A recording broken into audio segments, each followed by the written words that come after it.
नमस्कार दोस्तों, स्वागत है आपके अपने YouTube चैनल संस्कृत अड्डा पर। दोस्तों, आज की जो वीडियो है इसमें हम करेंगे संस्कृत की परीक्षाओं के लिए महत्वपूर्ण प्रश्नों को, जो आपके आगे आने वाले एग्जाम के लिए महत्वपूर्ण रहेंगे। चाहे आपका इसमें संस्कृत का कोई सा भी एग्ज़ाम हो, तो सभी के लिए यहाँ पर ये महत्वपूर्ण है, क्योंकि एग्ज़ाम में इन्हीं में से ही क्वेश्चन को पूछा जाता है। और अगर आपने हमारी पहले वाली वीडियो नहीं देखी है तो इसे आप आई बटन पर क्लिक करके देख सकते हैं, या फिर हमारे चैनल की जो प्लेलिस्ट है वहाँ पर जाकर अब तक की जितनी भी वीडियो हैं सभी का आप देख सकते हैं। और वीडियो शुरू करने से पहले अगर आपने अब तक हमारे चैनल को सब्सक्राइब नहीं किया तो सब्सक्राइब कर ले, और साथ में जो घंटे वाले कोन है इसे जोर दबाएं, जिससे जब आपको हमारे आने वाली जो वीडियो उसकी नोटिफिकेशन मिलती रहेगी। और दोस्तों, वीडियो को लाइक, कमेंट और शेयर जरूर कीजिएगा और हमारे साथ अंत तक बने रहिएगा। और आप हमारा जो दूसरा चैनल है रीडिंग लवर्स के नाम से, इसे भी सब्सक्राइब कर सकते हैं, क्योंकि इस पर हम जब महत्वपूर्ण न्यूज़ अपडेट डालते रहते हैं, तो आप इसे सब्सक्राइब जरूर कीजिएगा। तो हमारा जो यहाँ पर पहला क्वेश्चन है, व्यनक्ति कालतीरितेऽपि योग्यता श्लोकांशो अयम कुतः उद्धृतः है। यह श्लोक कहाँ से लिया गया है? हर्ति अद्यम संप्रति हेतुश्चतः शुभस्य पूर्व अर्चितम कृतम शुभै श्री भाजाम भवती दर्शनम व्यनक्ति कालतीरितेऽपि योग्यता। तो इस प्रकार का ये श्लोक है, और ये कहाँ से लिया गया है? तो इसका संबंध रहेगा ऑप्शन सी से। शिशुपाल वध जो महाकाव्य है वहाँ से ये लिया गया है। और अगर इसमें हम सर्गों की बात करें तो 20 इसमें सर्ग है। श्री कृष्ण जौहन के द्वारा शिशुपाल वध का वर्णन इसमें किया गया है। और इसमें क्या कहा गया है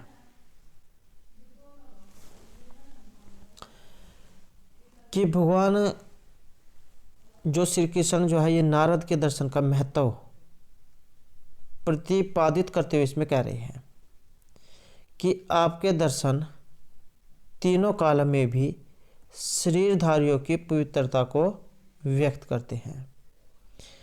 इस समय आपके दर्शन पाप का हरण करते हैं, भावी कल्याण का हेतु हैं और पहले किए गए पुण्यों से प्राप्त हुए हैं। कि भगवान श्री कृष्ण जो है नारद के दर्शन का महत्व प्रतिपादित करते हुए इसमें कह रहे हैं कि आपके दर्शन तीनों कालों में भी शरीरधारियों की पवित्रता को व्यक्त करते हैं। इस समय आपके दर्शन पाप का हरण करते हैं, भावी कल्याण का हेतु हैं और पहले किए गए पुण्य से प्राप्त हुए हैं। और काव्यलिंग जो अलंकार है इसमें रहेगा। नेक्स्ट क्वेश्चन है, संस्कृत साहित्य में हास्य व्यंग्य का जो सर्वश्रेष्ठ रचनाकार है ये इनमें से किन्हें माना गया है? तो संस्कृत साहित्य में हास्य व्यंग्य का सर्वश्रेष्ठ रचनाकार, यहाँ पर हमारा जो सी आंसर है रहेगा ऑप्शन बी। आचार्य जो क्षेमेंद्र है, इनको हास्य व्यंग्य के लिए जाना जाता है। दो इनकी जो अनुपम कृतियाँ मानी गई है, नरममाला और देश उपदेश। नेक्स्ट क्वेश्चन आएगा, किस प्राचीन भारतीय गद्य काव्य में लोक जीवन का सबसे अधिक चित्रण हुआ है? तो प्राचीन गद्य काव्य जिसमें लोक जीवन का सबसे अधिक चित्रण हुआ है, और क्या है? गद्य काव्य है। तो यह है ऑप्शन ए हमारा, 10 कुमार चरितम, 10 कुमार चरित में। और ये जो 10 कुमार चरित है किन के द्वारा ये रचित है? इसे आप इस तरीके से आसानी से याद रख सकते हैं, 10 दंडी और 10 कुमार चरित। समय जो इनका माना गया है 600 ईस्वी के लगभग। और काव्य विधा में है ये कथा, गुणाढ्य की जो वृत्त कथा उसका आधार ग्रंथ है। 3 खंडों में बटी हुई है, पूर्व पीठिका, 10 कुमार चरितम और उत्तर पीठिका में। श्रृंगार रस इसमें रहेगा। नायक और नायिका की बात करें तो राजवाहन इसमें नायक है और अवंती सुंदरी इसकी नायिका है। वैदर्भीशाली प्रसाद और मधुर गुण का वर्णन इसमें हुआ है।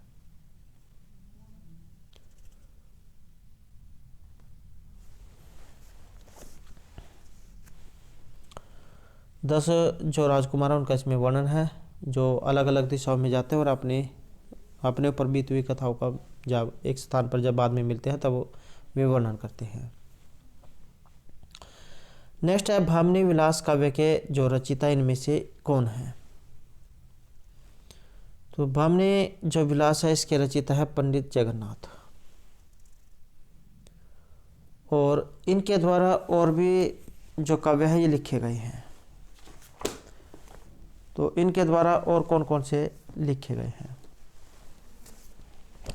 तो इसमें आती है गंगा लहरी, पीयूष लहरी, सुधा लहरी, लक्ष्मी लहरी, करुणा लहरी। इस प्रकार से भी आप इसे आसानी से याद रख सकते हैं। जो ये लहरी वाले जो हैं तो ये है इनके पंडित राज जगन्नाथ के, गंगा लहरी, पीयूष लहरी, सुधा लहरी, लक्ष्मी लहरी, करुणा लहरी, तो ये हो गए इनके।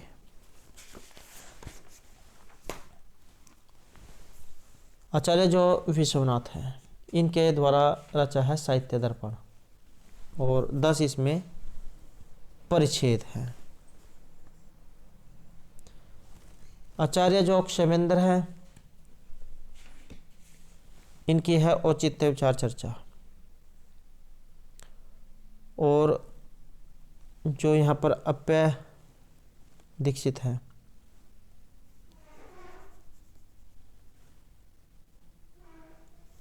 इसकी है कल्याणानंद।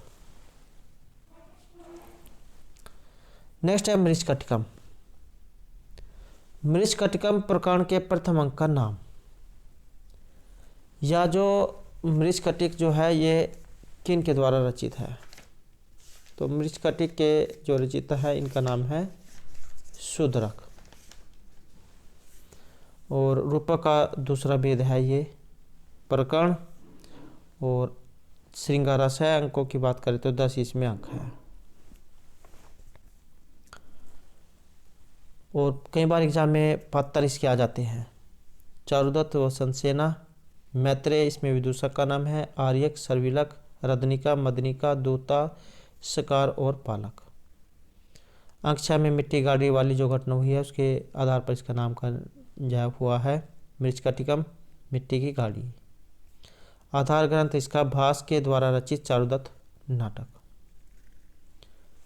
और इसके जो 10 अंक है अलंकार न्यास, दूतक संवाहक, संधिछेद, मदनिका सर्विलक, दुर्दिन, परिवहन विप्रिय, आर्य का फण, वसंत सेना मर्दन, व्यवहार और उपसंहार। तो इस प्रकार से जो है 10 इसमें अंक हैं। अब यहाँ पर प्रथम अंक कौन सा है, तो प्रथम अंक का नाम है अलंकार न्यास, ऑप्शन बी। नेक्स्ट क्वेश्चन रहेगा अधोलिखित में कौन सा काव्य अर्वाचीन है। तो यहाँ पर जो अर्वाचीन काव्य जो है ये माना गया है सीता चरितम को, तो ये है यहाँ पर अर्वाचीन, और डॉक्टर रेवा प्रसाद शास्त्री इनके द्वारा है ये रचित। और हर्षचरित महर्षि बाणभट्ट के द्वारा रचित है। महावीर चरित जो महर्षि भवभूति जो है उनके द्वारा रचित है, इनको करुण रस का कवि माना गया है। और जो बिल्हण जो कवि जो है इनके द्वारा रचित है विक्रमांक देव चरितम। नेक्स्ट क्वेश्चन है किस प्रकार के काव्य को एक देश अनुकारी कहा गया है। तो यह कहा गया है खंड काव्य को देश अनुकारी। मेघदूत जो काव्य जो है इसे खंड काव्य की श्रेणी में रखा गया है। खंड काव्य या फिर आप गीति काव्य कह सकते हैं, जो महर्षि कालिदास जो है उनके द्वारा रचित है।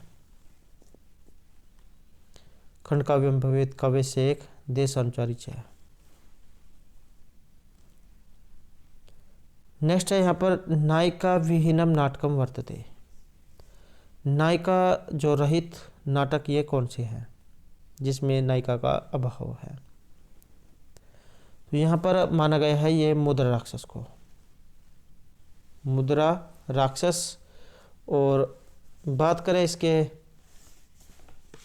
रचिता की, तो मुद्रा राक्षस जो है विशाखा दत्त जो है उनके द्वारा ये रचित है।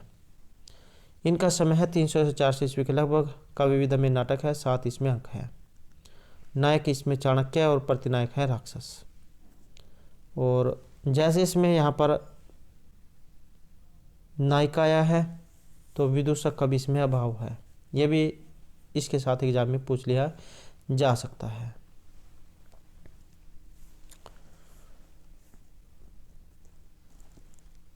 नेक्स्ट रहेगा या तो अस्मि पदम नयने समय मम ऐसा रत्नवल्या संवाद श्लोकन कह यह का संबोधित है। तो किसके बारे में यहाँ पर यह वर्णन है? तो यहाँ पर रहेगा ऑप्शन डी में सागरिका। सागरिका के बारे में यहाँ पर कहा गया है। और ये जो रत्नावली है, रत्नावली जो यहाँ पर आई है, इसमें एक एग्जाम में भी पूछा जा सकता है कि रत्नावली क्या है। तो ये नाटिका है और अंकों की जो संख्या है इसमें ये 4 मानी गई है।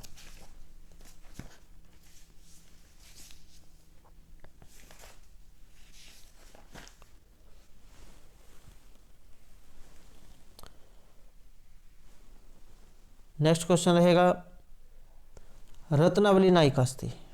रत्नावली ये नायिका है। तो ये भी ऑप्शन सी रहेगा रत्नावल्याम रत्नावली में।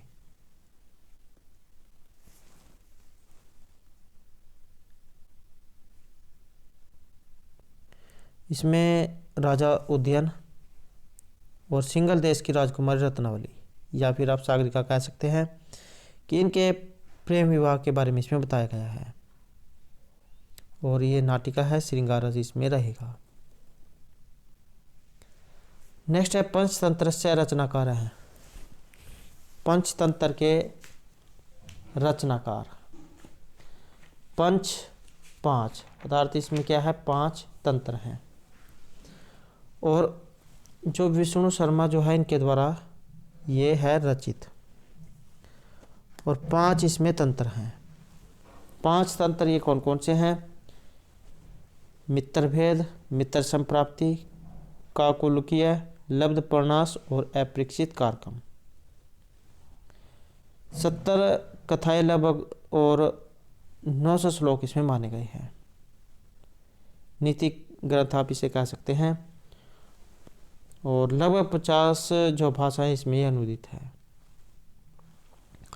इसी से मिलता जुलता है हितोपदेश, जिसका प्रभाव जो है इस पर देखने को मिलता है। और नारायण पंडित जो उनके द्वारा रचित है। पंचतंत्र पर आधारित है और परिच्छेदों की संख्या इसमें 4। मित्र लाभ, सुहृद भेद, विग्रह संधि, तो इस प्रकार से इसमें 4 है। इसे भी नीति ग्रंथ की श्रेणी में रखा गया है। नेक्स्ट आएगा पंचतंत्रे जीर्ण धन वणिक पुत्र से कथा विदते। तो ये जो यहाँ पर जीर्ण धन वणिक पुत्र की जो कथा है ये किस में है? तो इसका जो यहाँ पर संबंध है हमारा ये रहेगा ऑप्शन डी से, मित्र संप्राप्तो मित्र संप्राप्ति में। और ये कथा क्या है, क्या इसमें कहा गया है? किसी नगर में एक व्यापारी का पुत्र था।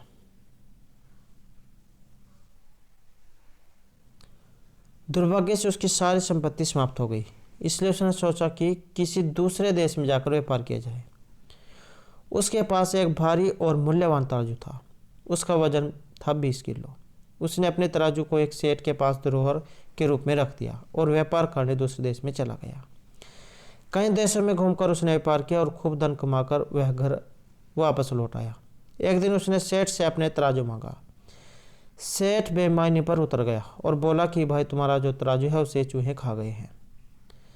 व्यापारी पुत्र ने मन ही मन को सोचा और सेठ से बोला, सेठ जी, जब चूहे तराजू को खा गए तो आप कर भी क्या कर सकते हैं। मैं नदी में स्नान करने जा रहा हूँ, यदि आप अपने पुत्र को मेरे साथ नदी तक भेज दे तो आपकी बड़ी कृपा होगी।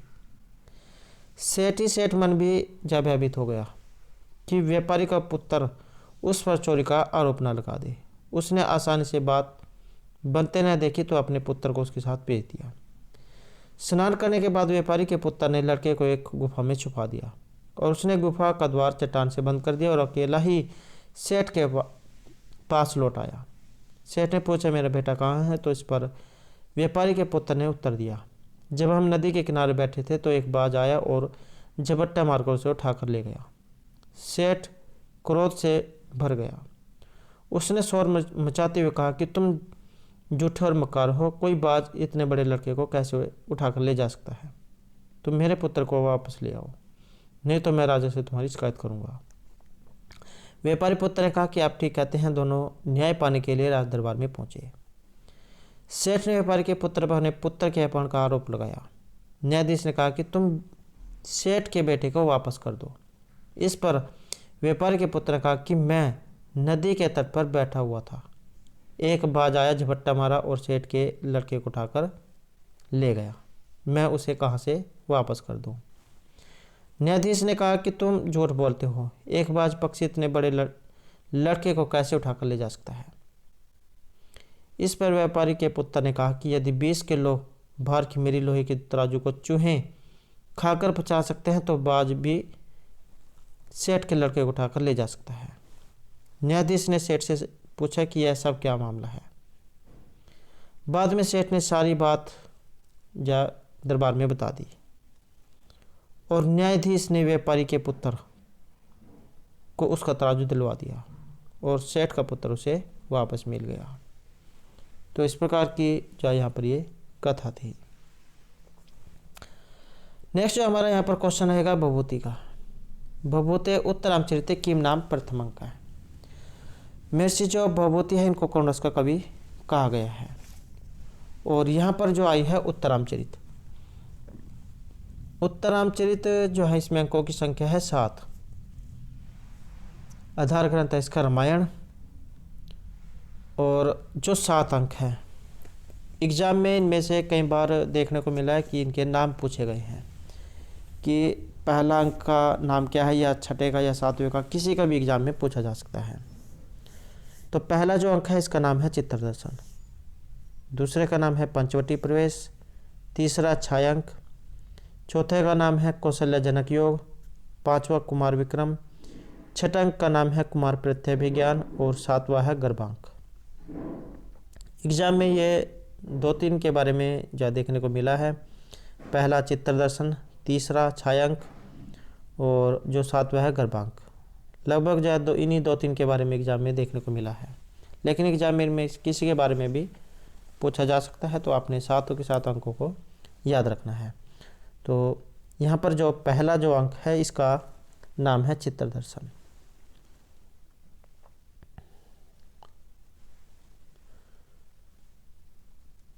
नेक्स्ट क्वेश्चन रहेगा दुर्मुख का। दुर्मुख नाम है गुप्तचरस्य उल्लेख वर्तते। दुर्मुख नाम के जो गुप्तचर है इसका उल्लेख हुआ है, तो ये हुआ है उत्तरामचरित में। दुर्मुख नाम गुप्तचर का उल्लेख ये उत्तरामचरित में है, जो महर्षि भभूति जो उनके द्वारा रचित है। 7 इसमें अंक है।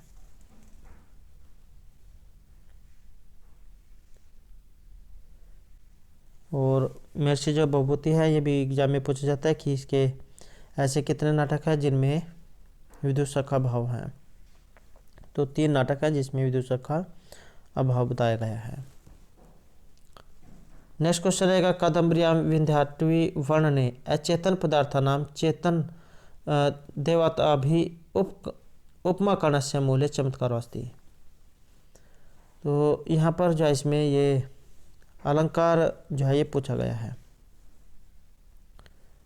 तो अलंकारों की बात करें तो इसमें रहेगा ये ऑप्शन हमारा सी, श्लेष जो इसमें अलंकार माना गया है।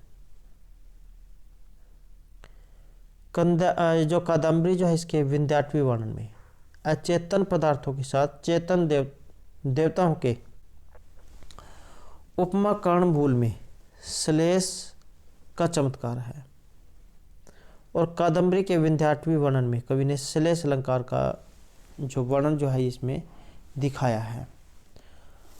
और ये जो श्लेष जो अलंकार है इसका कई बार एग्जाम में लक्षण आ जाता है। श्लिष्ट पदय अनेकार्थाभिधाने श्लेष इष्यते, तो ये श्लेष अलंकार का लक्षण है। तो यह आपने जरूर याद रखना है, या फिर इसका अन्य उदाहरण भी एग्जाम में आ जाए। प्रतिकूलताम उपगत ही विदो विफल तो मेति बहु साधनता अवलंबनाय दिन पर दुर्भुवन प्रतिशत कर शास्त्रमपि। तो इस प्रकार का ये श्लोक है। नेक्स्ट क्वेश्चन है कादम्बरी तिर्यक पात्रम वे संपायन कस्मिन् आश्रमे लब्धवान आश्रम। तो ये आश्रम जो यहाँ पर इसमें पूछा गया है, इसमें हमारा जो सी आंसर माना गया है ये रहेगा ऑप्शन ए बी में, जबाली आश्रम में। कादम्बरी में वैशंपायन जो सुख है अर्थात तोता, उसका जबाली आश्रम में आश्रय प्राप्त होता है। जब वैशंपायन नामक सुख प्यास से व्याकुल होकर जल की तलाश में इधर उधर भटक रहा होता है, तभी हरित नाम का ऋषि का पुत्र जब उसे देखता है, उसकी दृष्टि उस पर पड़ती है और उसे उठाकर जबाली के आश्रम में ले जाता है। उसके बाद जो सुख जो है वो तोता अपने दुखी जीवन के बारे में बताता है। नेक्स्ट है कादम्बरी शूद्रक ऐतिहासिकम पात्रमस्ति न वा निश्चितम। कादम्बरी में शूद्रक जो ऐतिहासिक पात्र है या नहीं, तो ये आपने बताना है। तो इसमें रहेगा ये ऑप्शन बी कल्पित है। तो विद्वान जो है उनके अंदर इसमें मतभेद है और उन्होंने ऐतिहासिक न मानकर कल्पित इसको माना है। नेक्स्ट है स्फुरत कलालाप विलाप विलास कोमला, यह वाक्यांश किसके वैशिष्ट्य को प्रकट करता है। तो इसमें हमारा जो आंसर है ये रहेगा ऑप्शन ए कादम्बरी के। और बाणभट्ट जो है महर्षि बाणभट्ट उनके द्वारा ये रचित है। और कवि ने अपने काव्य की जो प्रशंसा इसमें कहा है कि जिस प्रकार स्पष्ट मधुर वचनों एवं हाव भाव के कारण, कोमल तथा उत्कट प्रेम के कारण काम सैया के समीप अपने आई हुई नवोड़ा वधु अपने पति भूत पुरुष के हृदय में कौतुक को अधिक उद्दीप्त करने वाला अनुराग पैदा करती है, उसी प्रकार स्फुट सुंदर शब्द रचना की मधुरता के कारण कोमल एवं श्रृंगार आदि रस के द्वारा अपने आप पदगुम्फन को प्राप्त कथा व्यक्ति के हृदय में कौतूहल की अभिवृद्धि करने वाली अभिरुचि पैदा करती है। कि जैसे आप कादम्बरी की कथा सुन रहे होते हैं तो आपके अंदर ये भाव आते रहते हैं कि इससे आगे क्या घटना होगी, या फिर जैसे आप कोई फिल्म देख रहे होते हैं और उसमें कोई ऐसा सीन आ जाता है जिसमें आपकी चाहिए रुचि हो जाती है कि इससे आगे क्या होगा। कई बार या आप जब जैसे नाटक देखते हैं तो उसको ऐसे मौके पर वो छोड़ देते हैं जिससे जो देखने वाला जो उसके अंदर ये हाव भाव उत्पन्न हो जाते हैं कि इससे आगे की कथा क्या होगी, और वो उसको भी देखता है। तो इस प्रकार के जो बातें इसमें कुछ बताई गई है। नेक्स्ट है न अस्ति जीविताद अन्य अभितरम यह जगति सर्वजंतु नाम सुक्ति, किस ग्रंथ से ये ली गई है। तो इसका जो संबंध है ये भी कादम्बरी से ली गई है। नेक्स्ट है अकारण आविष्कृत विरद्दाउणा सज्जनात् कस्य भयं न जायते पदम अस्य प्रणेता। इसके जो प्रणेता है ये इनमें से कौन है। तो इसके जो यहाँ पर प्रणेता रचिता ये है महर्षि बाणभट्ट।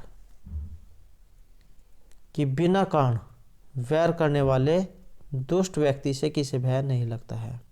एक कारण आविष्कृत वैर दारुणा सज्जनात् कस्य भयं न जायते। कि बिना कारण वैर करने वाले, कुछ की आदत कुछ व्यक्ति ऐसे होते हैं जो बिना कारण के ही दूसरे के साथ लड़ने लग जाते हैं, या अपने आप ही लड़ने वाले ढूंढते रहते हैं कि मौका मिला नहीं शुरू हो गई। बिना कारण व्यवहार करने वाले दुष्ट व्यक्ति से किसे भय नहीं होता है।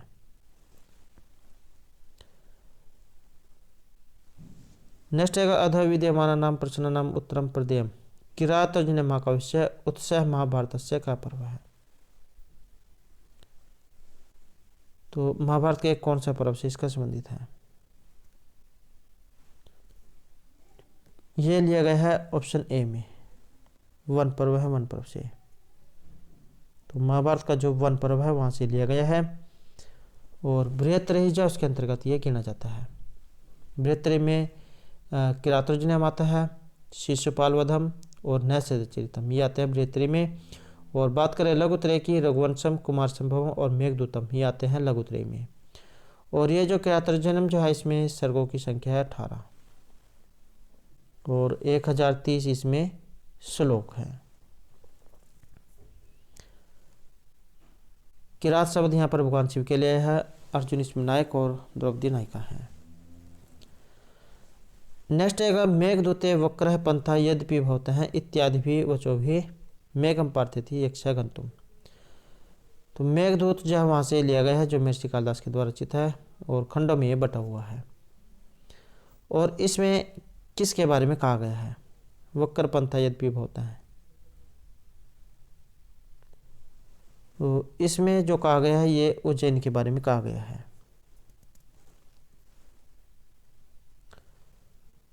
और इसमें क्या कहा गया है? यक्ष जब इनको कुबेर के द्वारा श्राप दे दिया जाता है तो रामगिरी जो पर्वत है वहाँ पर जाकर ये रहने लग जाते हैं। तब अपने प्रिय जो है उसके पास ये संदेश लेकर भेजते हैं और मेघ से कहते हैं कि यद्यपि उत्तर दिशा में प्रस्थान किए हुए आपका मार्ग टेढ़ा हो जाएगा, फिर भी आपको उज्जैनी नगर में जो महाकाल की नगरी है उसकी रमणीय छटा को देखने अवश्य जाना चाहिए। कि आपका वक्र मतलब होता है टेढ़ा, पंथा होता है रास्ता, मार्ग। कि आपके मार्ग यद्यपि टेढ़े मेढ़े होंगे फिर भी आपको उज्जैनी जाए देखने के लिए जरूर जाना चाहिए। कि उत्तर दिशा में प्रस्थान किए हुए आपका मार्ग टेढ़ा हो जाएगा, फिर भी आपको उज्जैनी नगरी जो महाकाल की नगरी है उसके जो सुंदर जो दृश्य है उसे देखने जरूर जाना चाहिए। नेक्स्ट जो हमारा क्वेश्चन है प्रीत है प्रीतिम प्रमुख वचनम स्वागतम व्यजहार कुत्रम युक्ति। तो इस प्रकार से जो उक्ति जो आई है ये कहाँ से ली गई है? तो इसका संबंध भी रहेगा मेघदूत से। मेघदूत से ये ली गई है। और यक्ष जो इसने मेघ को प्रसन्नता पूर्वक वचनों से इसके बारे में कहा है। स्वागत वचन जो इसमें कहे गए हैं ये प्रीतिम प्रमुख वचन स्वागतम व्यजहार, प्रसन्नता पूर्वक वचनों से स्वागत यहाँ पर किया गया है। नेक्स्ट है अर्थो ही कन्या प्रक्रिया इति वाक्यस्य कर्ता। तो ये जो यहाँ पर आई उक्ति आई है अर्थो ही कन्या प्रक्रिया कि स्त्री जो लड़की जो होती है निश्चय ही पराया धन होती है और आज उसको उसके पति के घर भेजकर मुझे बहुत खुशी हो रही है। अर्थो ही कन्या प्रक्रियता मध्य संप्रेष्य परिगृहित हो जाता मम अहम विषय पर कामम पर अर्पित न्यासी अंतरात्मा। कि ये जो कन्या जो होती है निश्चय ही प्रायधन होती है और आज उसको इसके पति के घर भेजकर मेरा जो अंतरात्मा है बहुत खुश हो रही है, जैसे किसी के धन को धरोहर को अपने पास रखकर और उसे बाद में लौटा दिया जाता है, उससे जो उसके मन पर जो बोझ होता है वो दूर हो जाता है। तो चौथा जो अंक है वहाँ से ये लिया गया है। अभिज्ञान शकुंतलम का जो चौथा अंक है वहाँ से लिया गया है और शकुंतला की जो विदाई है उसके बारे में इसमें कहा गया है। तो इसमें जो है यहाँ पर सी आंसर ऑप्शन ए रहेगा, महर्षि कालिदास है। नेक्स्ट है या सत्यादय शकुंतला इति सहृदय सस पृष्ठम उत्कंठ्या कस्य वचनम इदम। तो ये भी अभिज्ञान शकुंतलम से ली गई है चौथे अंक से कि आज जो शकुंतला अपने पति के घर को जा रही है और सभी से सांत्वना दे। तो इस प्रकार के जो वचन जो है ये महर्षि कण्व के हैं। नेक्स्ट है सेम याति शकुंतला सर्व अनुज्ञाता कि यह शकुंतला जाने लग रही है सभी से आज्ञा दे। तो इस प्रकार की उक्ति ये किनकी है? तो ये भी रहेगा ऑप्शन सी यहाँ पर महर्षि कण्व की। तो जो भी वहाँ पर आश्रम के पशु पक्षी या उसकी सहेलियाँ जो थी सभी जो उसको आशीर्वाद देती हैं। नेक्स्ट है तपोधनम वेश्चिनमाम उपस्थितम। तपोधनम में यहाँ पर समास पूछ लिया गया है। तपोधनम तप ही धन है जिसका, ऐसा कोई व्यक्ति या तपस्वी। तो यहाँ पर रहेगा ये ऑप्शन डी बहुब्रीहि समास। और बहुब्रीहि समास वहाँ पर होता है जहाँ पर न पूर्व पद न उत्तर पद बल्कि अन्य पद प्रधान होता है। तो यहाँ पर ऐसे व्यक्ति के बारे में वर्णन हुआ जो जिसका तप ही धन होता है। तो बहुब्रीहि समास जो यहाँ पर रहेगा तप है एव धनम यस्य, तपोधन है अर्थात तपस्वी। नेक्स्ट रहेगा अपरितोषात् विदुषां न साधुमन्ये प्रयोग विज्ञानम इति वाक्यम वर्तते। तो ये किसके बारे में है? यहाँ पर हमारा सी आंसर रहेगा ऑप्शन डी महर्षि कालिदास के, कि अपरितोषात् विदुषां न साधुमन्ये प्रयोग विज्ञानम, कि जब तक विद्वान संतुष्ट न हो जाए तब तक मैं अपने अभिनय कौशल को सफल नहीं समझता हूँ। तो पहला जो अंक है वहाँ से ये लिया गया है। नेक्स्ट रहेगा अनिर्वचनीयम परिकल्पतरम इति वाक्यम भवति। तो इसका संबंध भी रहेगा अभिज्ञान शकुंतलम से, और ये वाक्य है यहाँ पर राजा दुष्यंत के। अनिर्वचनीयम परिकल्पतरम,